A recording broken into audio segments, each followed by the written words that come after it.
Hello everybody, welcome to our YouTube channel Maths Cradle.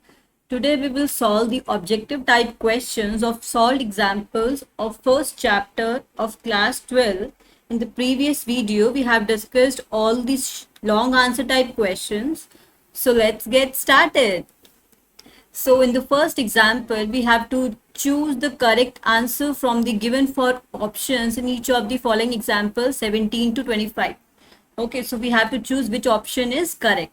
So let R be the relation defined on a set n of natural number which is defined by, now the relation is defined such as n is related to m if n divides m. That means my first element divides the second element. Then we have to tell which of the relation, then R is reflexive, symmetric or transitive. Which of the following is correct? Okay, so now first we will check for the reflexive. Now in reflexive, what we have to do?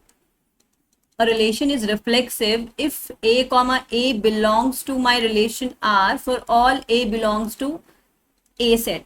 Okay, so here suppose I'm taking n related to n. So here I'm taking n comma n. So n will always divide n, right? Because if I'm taking same elements, so first element will always divide my second element.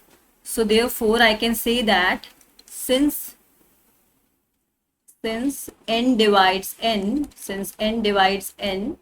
for all n belongs to my natural number, so therefore I can say that my relation R is reflexive.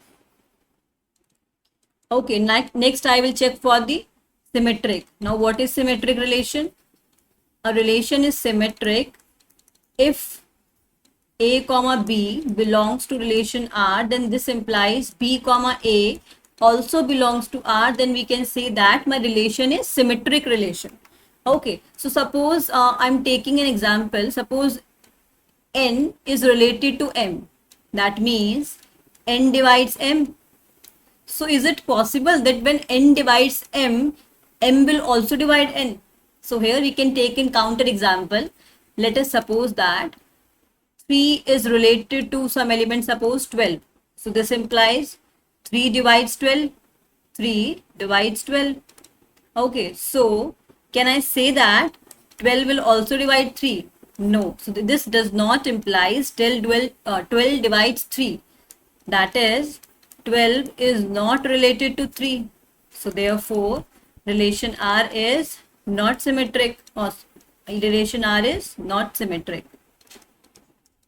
Okay, so this is not a symmetric relation. Next we will check for the transitive relation. Now what is transitive relation?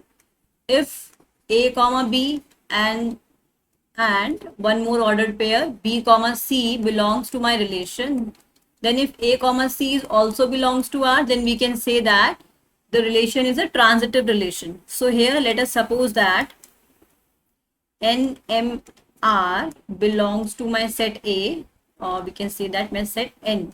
Okay, because my set A here is natural number set. Okay, so this implies n comma m and m comma R belongs to relation, that is n divides m and m divides R. So this implies I can easily say that n also divides R. This implies n is related to R element. Okay, so therefore n comma R belongs to my relation and therefore my relation is transitive. Okay, so if first element divides second element divides third element, so automatically first element will divide my third element. So in this case I can say that my relation is transitive. So that means relation is reflexive, relation is transitive, but it is not symmetric. So D option is correct because other does not satisfy. Because in first option it is saying symmetric. That means it is incorrect. In the second option is also it is saying symmetric. This is also incorrect.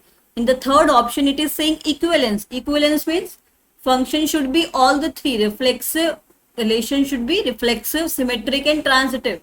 But it is not symmetric. So this is also not correct. Okay, so my fourth option is correct. Okay, now in the next question, let L be the set of all the straight lines in a plane. Let a relation R be defined by L is related to M. Suppose there is line L and there is one line M. So these two lines are related if and only if L is perpendicular to M. Okay, so that means two lines are related if and only if they are perpendicular. So in this case, suppose I'm checking for reflexive. Okay, so reflexive means I'm taking the same line. Suppose I'm taking L comma L line belongs to R. So is it true that L is perpendicular to L? Perpendicular is like this condition. One line is 90, makes a 90-degree angle with the another line. Okay, but suppose I'm taking same line, that is, suppose this is L line and another line is also this one. So can I say that L is perpendicular to L?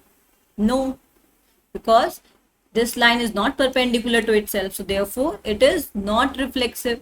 Now second thing, I'm checking for the symmetricity. Now what is symmetric? Suppose I'm taking L comma L belongs to R. That means L line is perpendicular to M line.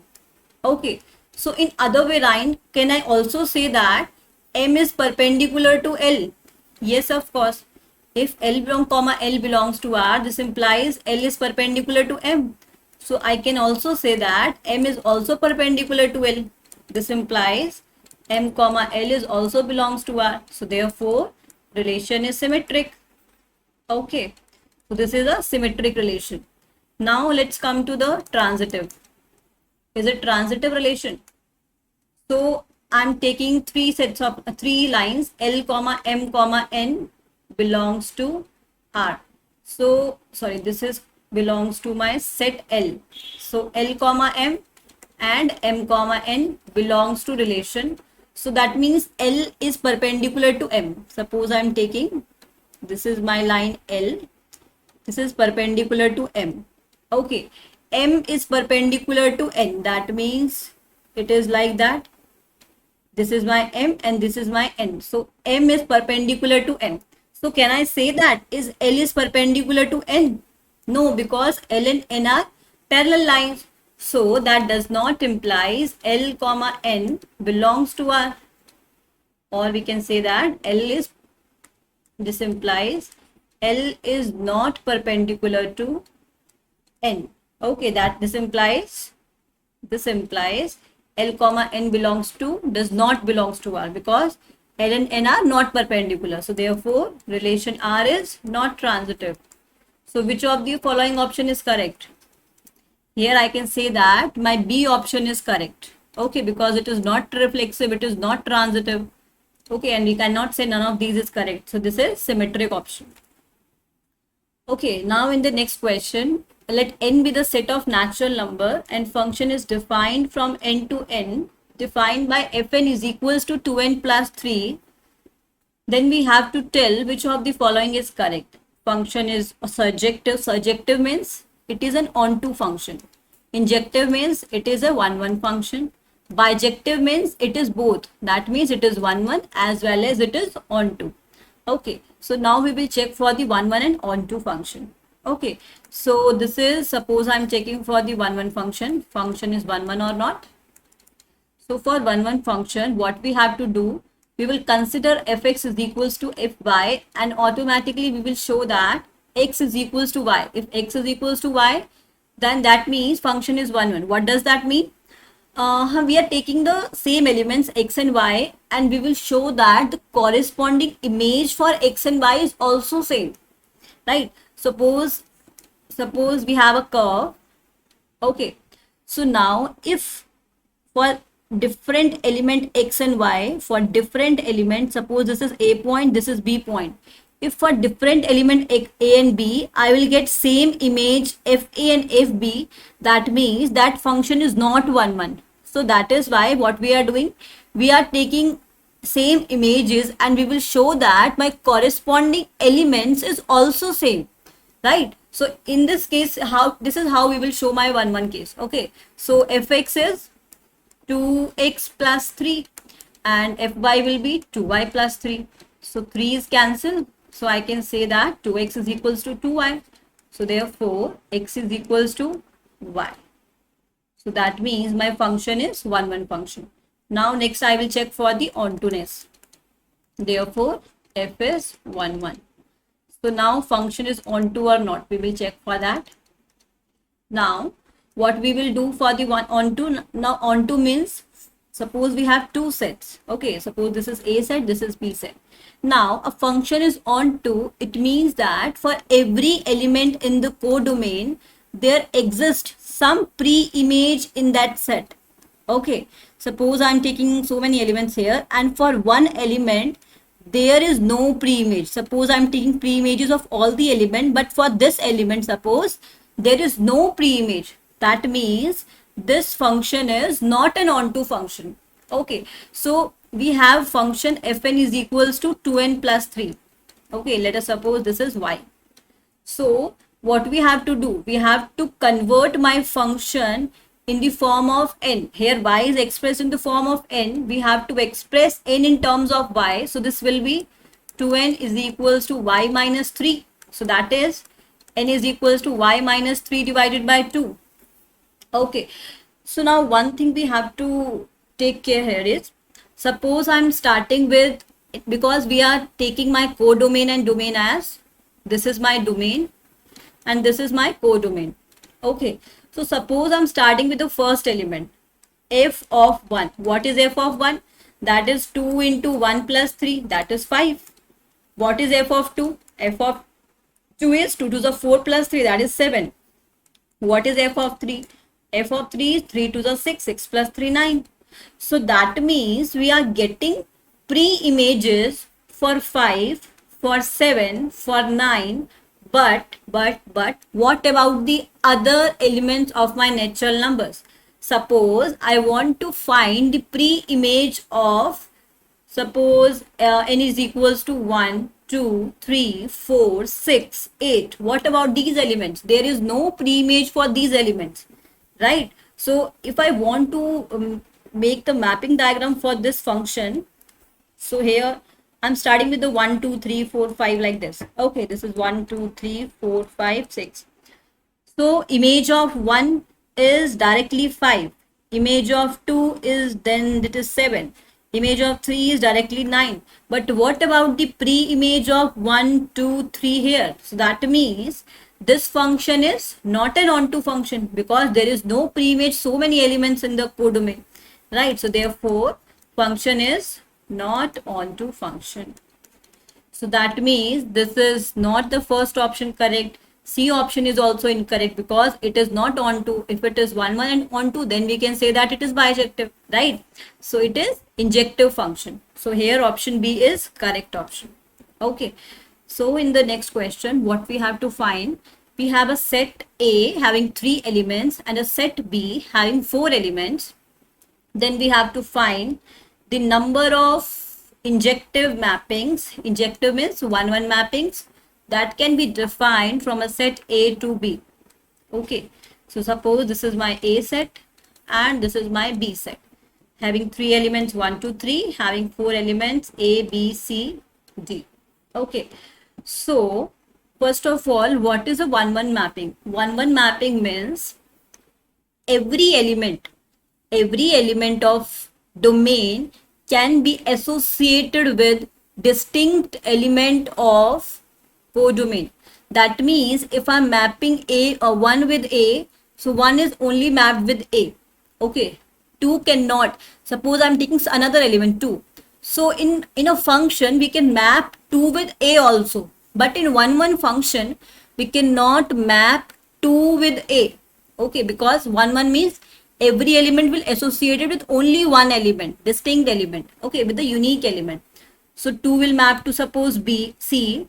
So 3 cannot be associated with A and C. So 3 will associated either with B or with D. So this is my one type of 1, 1 mapping. Similarly, I can reshuffle my, like I can shuffle my association with the element na, like suppose this is 1, 2, 3 and this is A, B, C, D. Suppose I want to associated A with B, 2 with C, 3 with D. So this will be another 1, 1 mapping. So I want to calculate how many 1, 1 mappings are there if we have 3 elements here and 4 elements here. Okay, so here we will use the principle of counting. What it is? Suppose I'm choosing a single element, suppose 1. Okay, So if I'm taking 1 as an element, so 1 can be associated with only one element at a time. But we have 4 possibility here. Either 1 can be associated with A, 1 can be associated with B, 1 can be associated with C, 1 can be associated with D as well. But it will map with associate with one element, but here possibilities are 4 na. We can take any one element, but there are 4 possibilities here. So in this case, there are four possibilities. Okay, suppose A is associated with B element. Okay, let us suppose we have choose B as a range of the element A. Okay, now for the second element, so now one element is already occupied, suppose B. So now we are left with only 3 possibilities, that is A, C and D. So we have 3 possibilities only. So now suppose 2 is also, like 2 chooses suppose A. So now 2 is also associated with one element. Now next 3, for 3 we have only 2 possibilities, either C or D. So we have 2 possibilities here.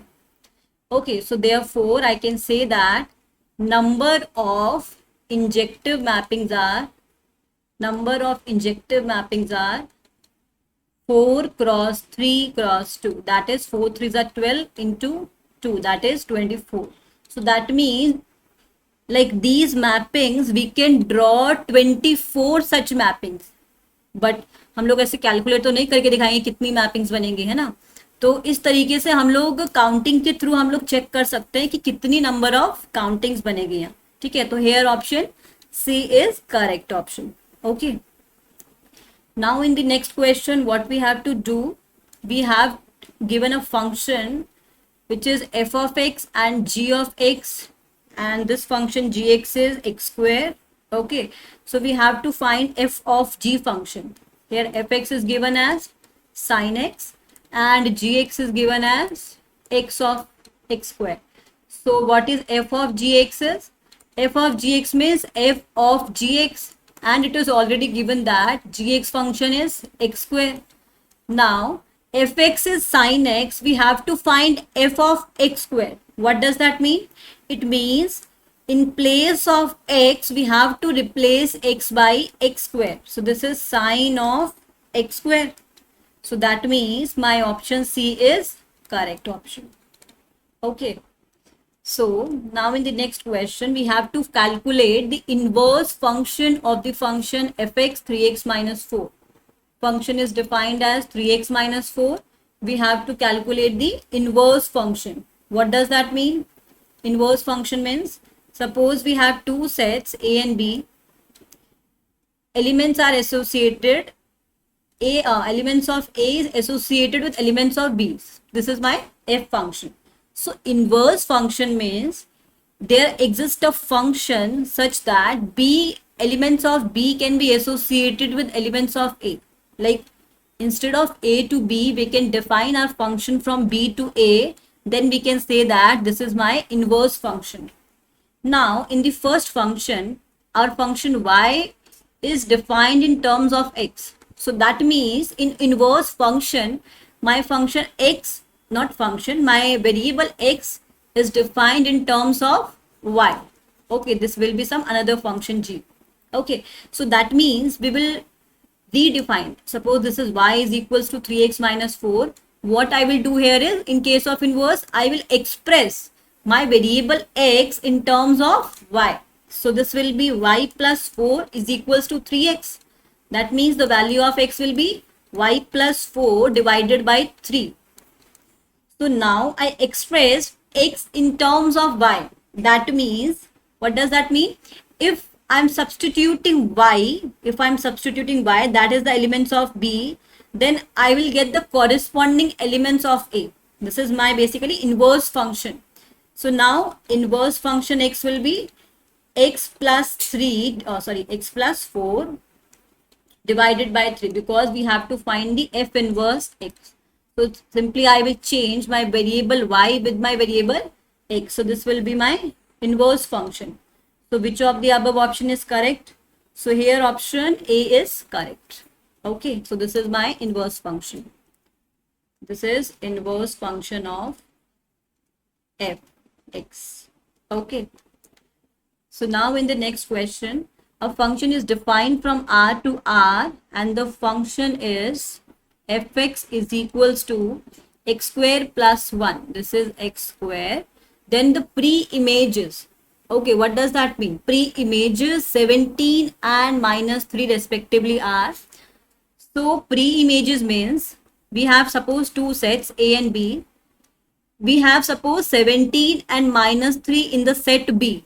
So pre-images means we have to find the element corresponding to B, element corresponding to 17 and minus 3 in set A. That are the pre-images for 17 and minus 3. That means f of some x will be 17. Like if I'm taking some element x here, then f of x will be 17. Image of x will be 17. If I'm saying image of x is 17, then pre-image of 17 will be x. Okay. So this will be x square plus 1 is equals to 17. That means x square is equals to 16. So the value of x will be plus minus 4. So that means from the first element 17, the pre-images will be minus 4 and 4. Okay. Now similarly, I want to calculate the pre-image for minus 3. That means f of x will be minus 3. So f of x is x square plus 1. This is minus 3. So x square will be minus 4. So is it possible, like in real number system, is it possible square of any number is negative? Like we can take any real number, negative, positive, zero, rational, irrational, but we cannot find that any real number square is a negative number, right? This is not possible. That means the pre-image for this element would be 5. That means that there will not exist any element. So the set will be 5 element. Okay. So from here I can say that my option C is correct. Why cannot we take option A? Because first we have to find the pre-image for 17, then minus 3. So here it is given first pre-image for minus 3 and then pre-image for 17. That is why we cannot take A option. So that is why option C is correct. Okay. So now in the next question, yeah, for real number x and y, we have defined x is related to y if and only if x minus y plus root of 2 is an irrational number. Then the relation are.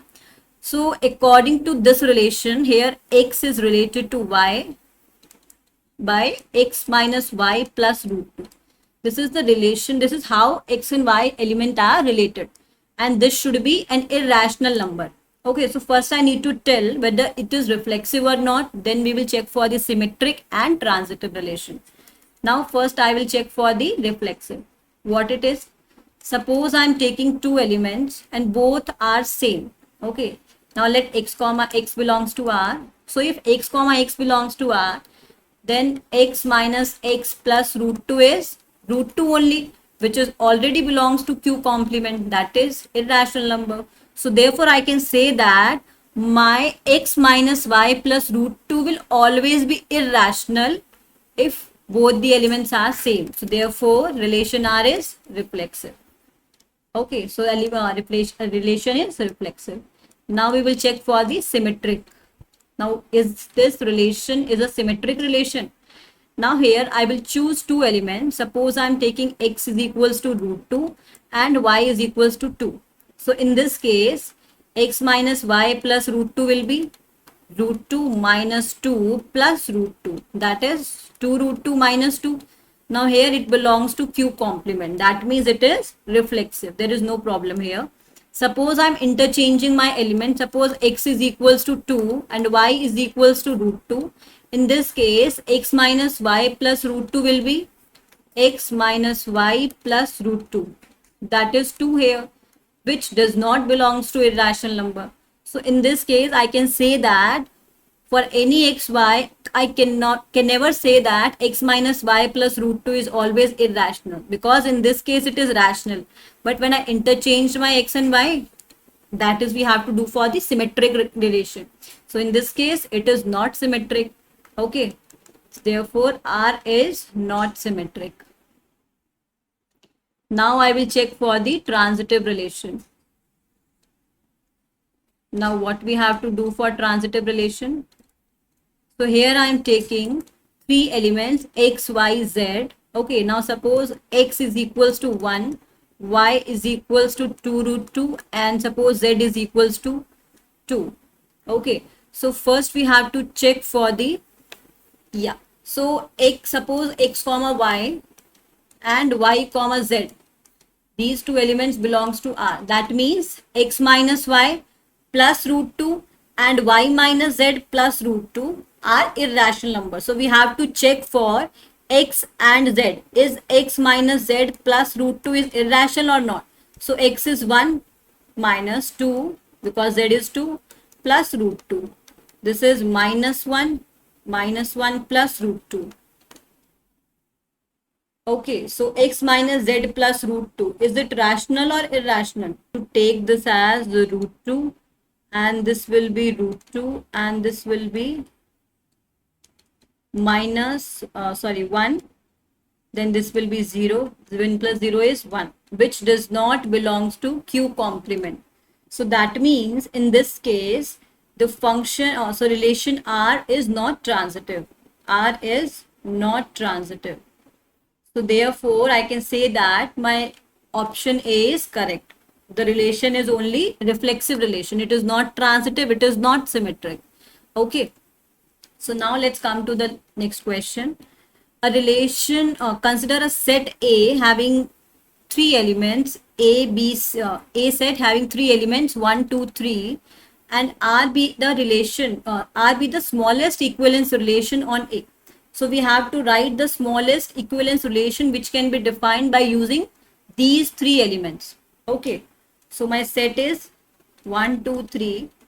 Now I'm starting with the smallest relation. Smallest relation, that is, so a relation is reflexive. It contains at minimum three elements. 1, 1, 2, 2, 3, 3. Then it would be my reflexive relation. So this is 1, 1, 2, 2, 3, 3. So these three elements should be must in the relation. Okay, so this relation is reflexive relation. Okay, so is this relation symmetric? For symmetric, what we have to check? If A comma B belongs to R, then B comma A also belongs to R. Then we can say that it is symmetric relation. So if 1, 1 is there, reverse ordered pair, 1, 1 is also there. 2, 2 is there, 2, 2 is also there. 3, 3 is there, reverse ordered pair, 3, 3 is there. That means it is my symmetric relation. Now next we will check for the transitive relation. What is transitive? If A comma B and B comma C belongs to R, then we can say that A comma C also belongs to R. In this case, we can say that my relation is a transitive relation. So in this case, suppose I am taking AB element and there is no B comma C ordered pair. Okay, listen again. I'm taking A comma B ordered pair, but there is no B comma C ordered pair. In this case, we cannot say that my relation is not transitive, because we can say that relation is transitive if for AB and BC, AC is there, then it is transitive. But if BC is not there, we cannot say that it is not transitive relation. So this relation is automatically transitive because A comma B element is there, but there is no B comma C element. So that means this is transitive also. So this is the minimum three elements which we can use to make it transitive, symmetric, and reflexive relation. So this relation is reflexive. This is also symmetric, and this is also transitive. So that means this is my smallest relation, which is all the three relation. Okay. So how we will define a symmetric, transitive, and reflexive relation. So now in the next question, we have to find the domain of the function which is defined by square root of x square. This is x of square minus 3x plus 2 is. So we have to find the domain. What is domain? Domain are basically the permissible elements of the first set. Okay, this is my domain. So what are the possible elements we can take for the function that is my domain of the function? So here my function is defined as square root of x square minus 3x plus 2.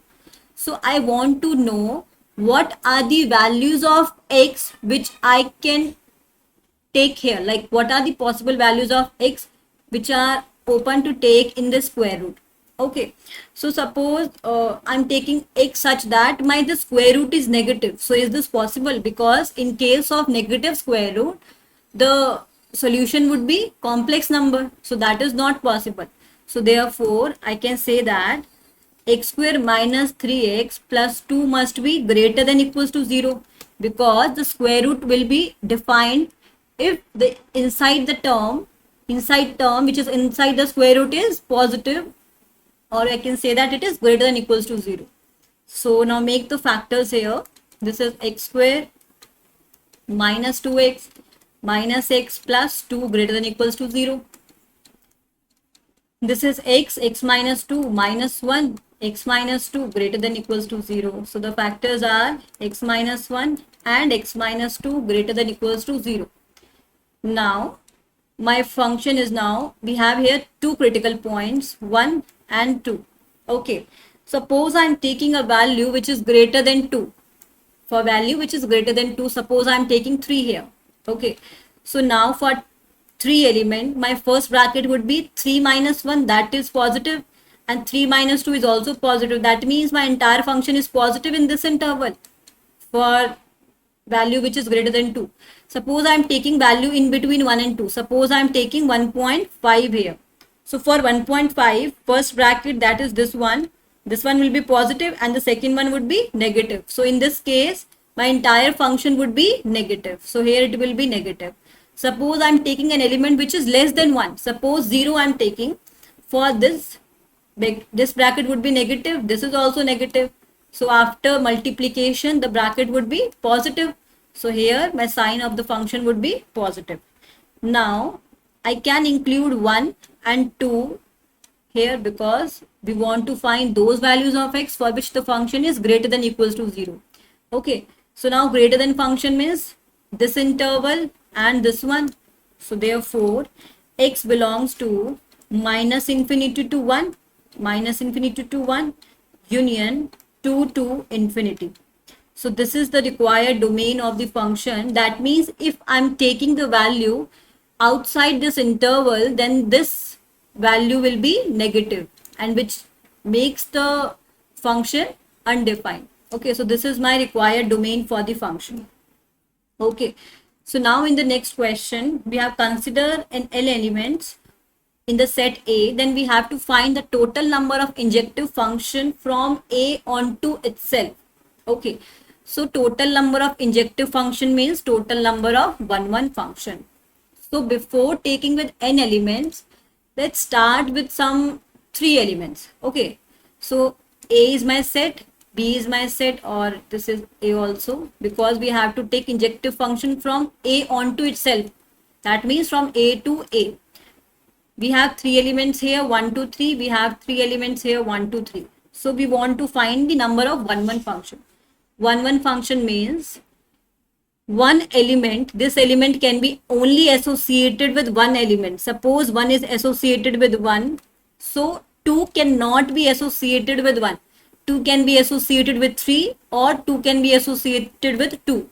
So suppose 2 is associated with 3, and 3 can take the range image as 2, because this is the only possibility, right? So in this way we can make so many 1 functions by changing the image of the elements. Okay, so here we will use the principle of counting. Suppose I am taking my first element 1. Okay, so for the first element, the possibility, like we have to map only to one element, but the possibilities are 3 now. We can take either 1, or we can take 2, or we can take 3. Okay, but we have to choose only 1, but we have the possibility of 3. So we have 3 possibilities, right? Similarly for 2, suppose for 1 I choose a single element, suppose 2.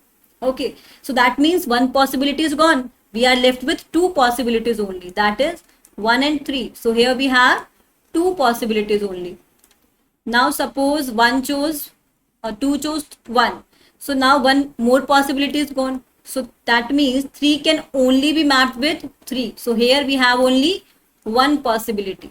So that means the total number of 1 function can be written as 3 3 into 2 into 1, that is 6, or we can write that 3 into 2 into 1 as 3 factorial.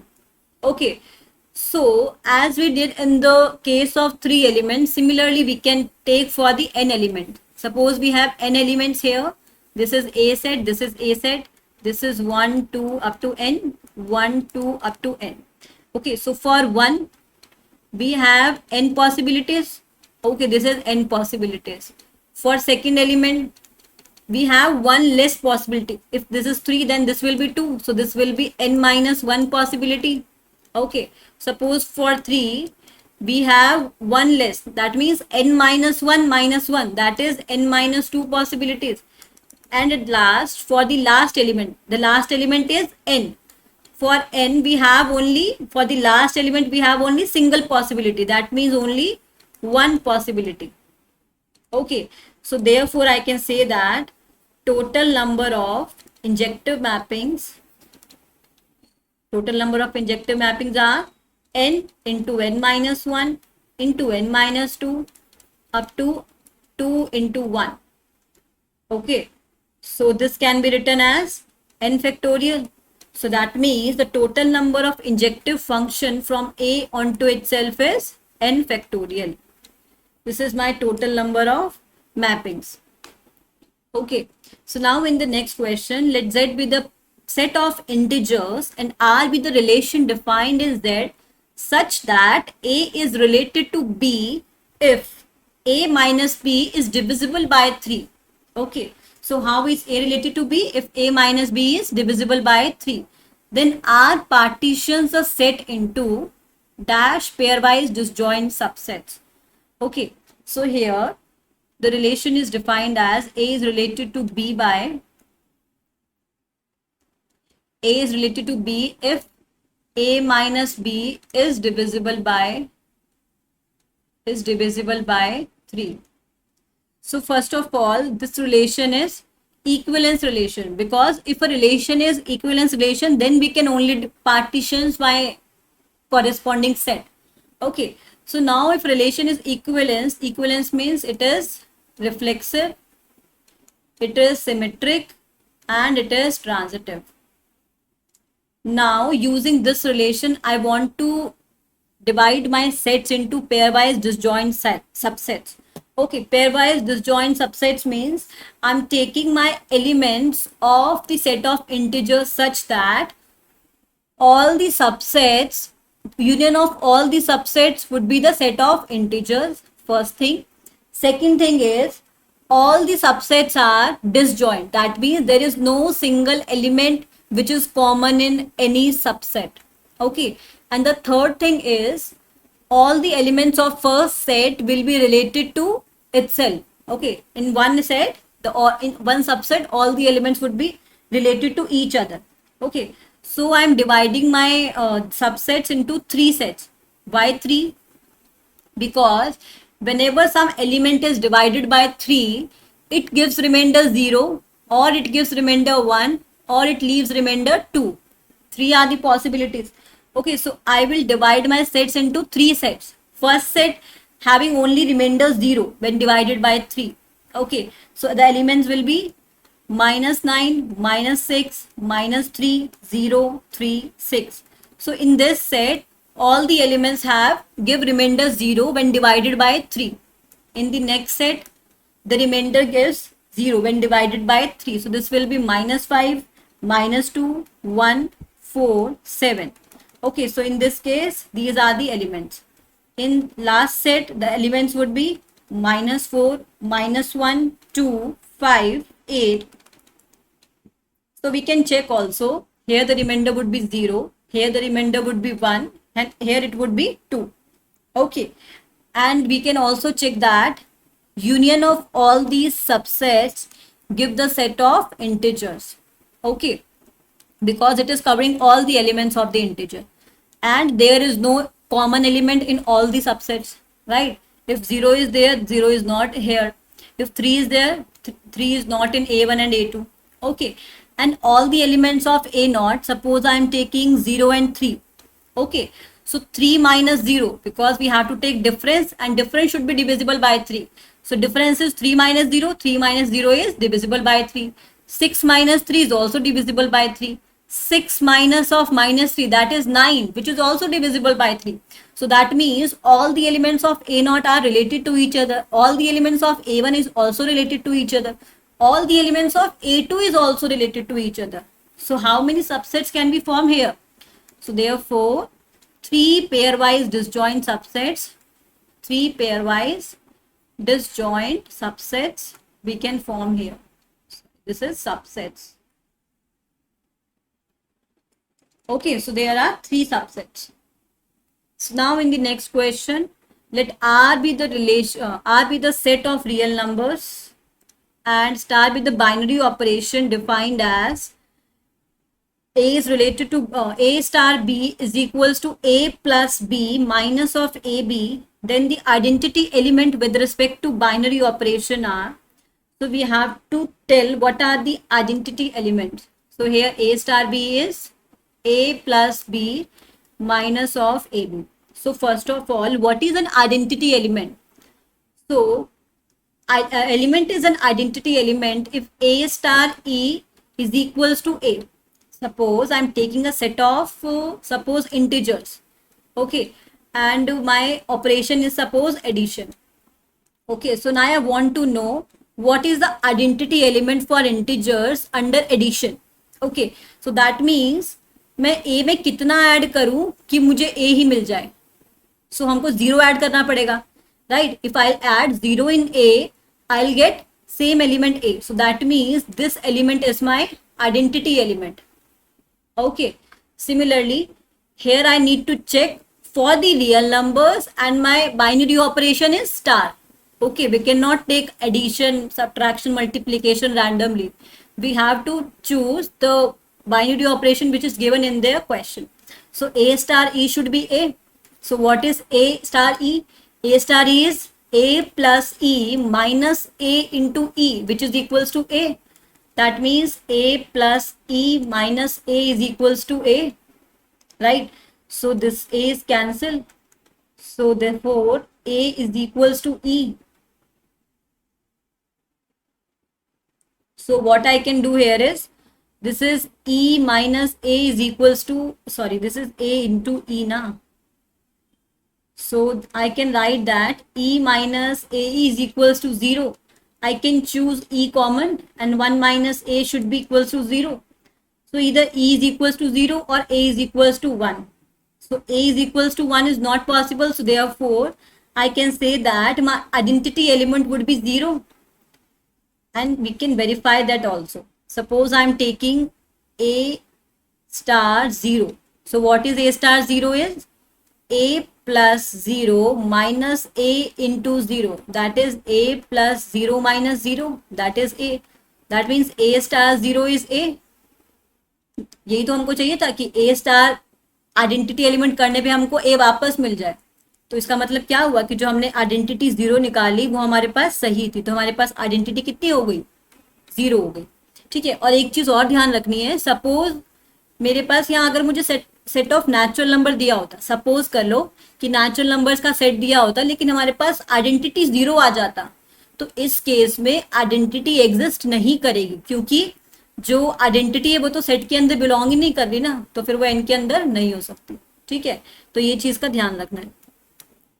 Now in the next examples from 30 to 34, I have to state whether the given statements are true or false. Okay, so first question may consider a set having 3 elements and the relation is defined as 1 2 and 1 3. So is my relation is transitive? Transitive means if AB and BC ordered pair belongs to R, then this implies AC also belongs to R. Then we can say that my relation is transitive. So here AB element is there, but there is no BC element. Okay, BC ordered pair, a relation is transitive if for AB ordered pair BC should belongs to relation, but here suppose I am taking 1 2, okay, but corresponding BC element, that means 2 comma something is not there na. So if such kind of case is there, in this case the relation will be transitive always, okay, because we will check for the transitive. If these two elements are present in this relation, then we can check for this. If second is not present, then the function relation will be automatically transitive, okay. Now in the next question, a function a be a finite set, and then each injective function from A onto itself is not surjective. What it is? If A is a finite set, finite means this is my A set, okay, and this is my A set. Finite means suppose this set having 5 elements, and this is also 1 2 3 4 5. Now this is finite, and each bijection injection from A onto itself is not surjective. So this function is injective. Injective means this is 1 1 function. Suppose 1 is mapped with associated with 2, 2 is associated with 3, 3 is associated with 1, 4 is associated with 5, 5 is associated with 4. So it is saying that this function is not surjective. but अगर हमारा function हमारे पास finite है और domain और codomain दोनों same है, क्या बोल रहा है कि फाइनाइट है, डोमेन कोडोमेन सेम है और फंक्शन 1 1 है, तो it should be automatically onto टू. वाई इट इज ऑन टू? बिकॉज हमको जो दूसरे वाला सेट है, जो कोडोमेन वाला सेट है, उसकी हर एलिमेंट के लिए प्री इमेज मिल रही है. जैसे कि 1 का प्री इमेज 3 है, 2 का प्री इमेज 1 है, 3 का प्री इमेज 2 है, 4 का प्री इमेज 5 है, 5 का प्री इमेज 4 है. तो इसका मतलब हर एलिमेंट के लिए मुझे प्री इमेज तो मिल ही रहा है ना. और अगर प्री इमेज मिल रहा है तो इसका मतलब क्या हुआ कि मेरा जो फंक्शन है वो ऑन टू होगा. सो यहाँ पे हम बोल सकते हैं ना कि जो फंक्शन है वो ऑन टू होगा, बट ये तो बोल रहा है नॉट ऑन टू. So therefore my given statement is false, right? because in this case function will always be on to. Okay, so we cannot say that it is not surjective function. Okay, so now in the next question, for sets A, B and C, let function is defined from A to B, G is defined from B to C, such that G of F function is injective. क्या बोल रहा है? G of F function is injective. So then both F and G injective functions should be there. अगर G और F function injective होगा तो हमको ये बताना है कि ये सही है कि नहीं, कि जो दोनों F और G फंक्शन हैं वो भी इंजेक्टिव होने चाहिए. तो इसके लिए अगर मैं काउंटर एग्जांपल ढूंढ दूं कि मेरे पास G और F फंक्शन मेरा 1 1 है, बट इनमें से सिर्फ एक ही फंक्शन इंजेक्टिव है, तो ये गिवन स्टेटमेंट क्या हो जाएगी? फॉल्स हो जाएगी, राइट? तो सपोज मैं एक फंक्शन डिफाइन कर रही हूँ F फ्रॉम 1 2 3 4, ये मेरा डोमेन है और जो कोडोमेन है वो है 1 2 3 4 5 6. ठीक है, अब इसको डिफाइन कैसे किया गया है? F x is equal to x for all x. That means f of 1 1 पे मैप करेगा, 2 2 पे मैप करेगा, 3 3 पे मैप करेगा, 4 4 पे मैप करेगा. ठीक है, इस तरीके से मैंने जी फंक्शन डिफाइन किया. 1 2 3 4 5 6, ये एलिमेंट्स मैप किस पे कर रहे हैं? 1 2 3 4 5 6 पे. Okay, these are the elements. तो अभी मैंने इसको कैसे डिफाइन किया? जी ऑफ एफ, मैंने क्या बोला? जी ऑफ एफ और जी ऑफ 6, ये दोनों एलिमेंट्स ना सेम ही एलिमेंट पे मैप कर रहे हैं. ठीक है, तो अब मैंने इस तरीके से मैंने अपना जी फंक्शन डिफाइन कर दिया. तो मेरे पास जो जी ऑफ एफ फंक्शन होगा ना, वो मेरे पास क्या होगा? एक्स होगा for all x belongs to my domain. Okay, so अब देखो मेरे पास हर एक्स के लिए एक अलग वैल्यू है जो कि मैप कर रही है डोमेन कोडोमेन में. ठीक है, तो इसका मतलब मेरे पास जो जी ओ एफ एफ फंक्शन है ये मेरे पास क्या है? Is 1 1 function. ठीक है, बट अब मेरे पास देखो एफ फंक्शन तो 1 1 है यहाँ पर, बट क्या जी फंक्शन 1 1 है क्या? देखो मैंने क्या कहा था, मेरे को एक काउंटर एग्जांपल ऐसा ढूंढना है कि जी ओ एफ तो 1 1 हो जाए, बट एफ और जी में से कोई एक 1 1 होगा तब भी चल जाएगा काम मेरा. तो ऐसा हो पा रहा है ना कि मैंने एफ मैंने 1 1 लिया, but g is not 1 1. Why it is not 1 1? Because 5 का इमेज भी 5 ही मिल रहा है और 6 का इमेज भी 5 ही मिल रहा है. तो अगर दो अलग अलग एलिमेंट्स का इमेज सेम मिल जाता है तो मेरा वो फंक्शन क्या होता है? 1 1 नहीं रहता. तो मेरे को काउंटर एग्जाम्पल मिल गया ना, तो मेरा जो गिवन स्टेटमेंट हो गया वो क्या हो गया? फॉल्स हो गया. ठीक है, तो इसका मतलब ऐसा जरूरी नहीं है कि दोनों फंक्शन मेरे 1 1 होने चाहिए. ओके. अब यहाँ पे भी ऐसा ऐसा ही कुछ बोला है. कह रहे हैं कि दो सेट्स है ए और दो फंक्शन है f and g such that g o f is surjective then g is surjective. तो ऐसा बताना है कि ये ट्रू है कि नहीं है. ओके. सो अब देखो, इसको हम समझते हैं ऐसे. ये मेरे पास एक एफ फंक्शन है, ये मेरे पास एफ फंक्शन है और ये मेरे पास जी फंक्शन है. F function A to B define किया और जो जी फंक्शन है वो मेरे पास बी टू सी डिफाइन किया मैंने. अच्छा ठीक है. अब देखो मेरे पास जब भी मैं जी और एफ डिफाइन करूंगी तो मेरे को कहाँ से शुरू करना है? जी से एफ से डिफाइन करना है, एफ के भी डोमेन से.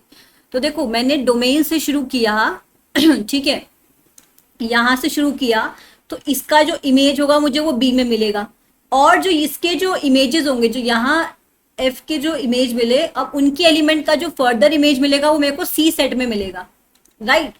तो अब देखो फंक्शन मैंने बोला कि जो ये जी ऑफ एफ है ना, अब देखो जो जी ऑफ एफ है उसका जो डोमेन होगा, जी और एफ का जो डोमेन होगा वो ए होगा और जो कोडोमेन होगा वो सी होगा. ठीक है. तो अब देखो सी, ए टू सी मेरा फंक्शन डिफाइन है, अब जो जी और एफ फंक्शन है. ठीक. तो दैट मीन्स अगर ये ऑन टू फंक्शन है, ऑन टू फंक्शन है मतलब यहां से एलिमेंट की जो भी एलिमेंट है ना, यहाँ पे कोई भी प्रेजेंट है तो उसकी प्री इमेज ना मुझे डायरेक्ट, सॉरी दिस इज, हाँ, सो इसके प्री इमेज ना मुझे डायरेक्ट ए में मिल रही है. तो अब देखो वो यहां से गुजर के तो जाएगा ना, पहले वो यहां जाएगा फिर वो यहां जाएगा. ठीक है ना. तो ये वाला फंक्शन जो है जी वाला फंक्शन, क्योंकि इसकी प्री इमेज चाहिए तो पहले तो वो उसको यहां से गुजर के जाना पड़ेगा ना, कि जी फंक्शन को तो 1 1 ऑन टू होना ही पड़ेगा ना. ये जो फंक्शन है जी फंक्शन उसको तो ऑन टू होना ही पड़ेगा, तभी मैं बोल सकती हूँ कि मेरे पास g of f function onto है. तो ये कंडीशन तो नेसेसरी है ही कि अब मुझे अगर यहाँ से कोई एलिमेंट यहाँ पहुंचाना है तो ये फंक्शन तो मेरा पहले यहाँ से यहाँ भी तो ऑन टू होना चाहिए, तभी तो वो यहाँ पहुंचा पाएगा इसको. ठीक है. तो इसका मतलब यही बोल रहा है कि जो जी फंक्शन है वो सर्जेक्टिव होगा. तो ये जो बात है वो ट्रू है. ठीक है. तो इसको हम एक एग्जाम्पल से भी दिखा सकते हैं. ठीक है. अगर सपोज मेरे पास एक फंक्शन है 1 2 3 4 एंड ये डिफाइन, इसका जो कोडोमेन है 1 2 3 4 है. सिमिलरली एक मैंने जी फंक्शन डिफाइन किया है 1 2 3 4 से, जो सी सेट है वो 1 2 3 है और फंक्शन को डिफाइन किया गया है f of 1 is equals to 1 and f of 2 is equals to 2, f of 3 is equals to f of 4 is equals to 3. ठीक है. इसमें हमने दोनों एलिमेंट्स का सेम इमेज ले लिया और जिस तरीके से जी फंक्शन है g of 1 is equals to 1, g of 2 is equals to 2, g of 3 and g of 4, इन दोनों का जो इमेज है वो 3 मिल रहा है मेरे को. ठीक है. तो यहाँ पे हम लोग चेक कर सकते हैं, जैसे अगर हम इसका मैपिंग डायग्राम बनाएं, ये मेरे पास सपोज एफ जी, ये सपोज ये मेरे पास ए सेट है, ये बी सेट है और ये सी सेट है. यहाँ एलिमेंट्स लिए 1 2 3 4, यहाँ एलिमेंट्स लिए 1 2 3 4, यहाँ लिए 1 2 3. ठीक. अब मैंने क्या बोला, 1 एलिमेंट मैप कर रहा है 1 पे. ठीक. 2 एलिमेंट मैप कर रहा है 2 पे, 3 और 4 दोनों मैप कर रहे हैं 3 पर. सिमिलरली 1 मैप कर रहा है 1 पे, 2 एलिमेंट मैप कर रहा है 2 पे, 3 और 4 दोनों मैप कर रहे हैं 3 पर. अब देखो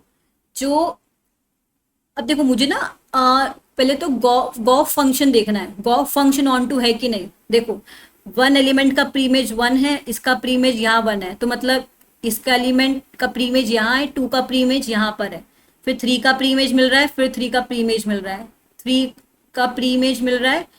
अब देखो यहाँ पे जो मेरा गॉफ फंक्शन है वो तो ऑन टू है, बट क्या मेरे पास एफ फंक्शन ऑन टू है? ये मेरे पास एफ फंक्शन है, जी फंक्शन ऑन टू है क्योंकि यहाँ पे हर एलिमेंट का प्री इमेज मिल रहा है ना, 3 का प्री इमेज मिल रहा है, 2 का प्री इमेज मिल रहा है, 1 का प्री इमेज मिल रहा है।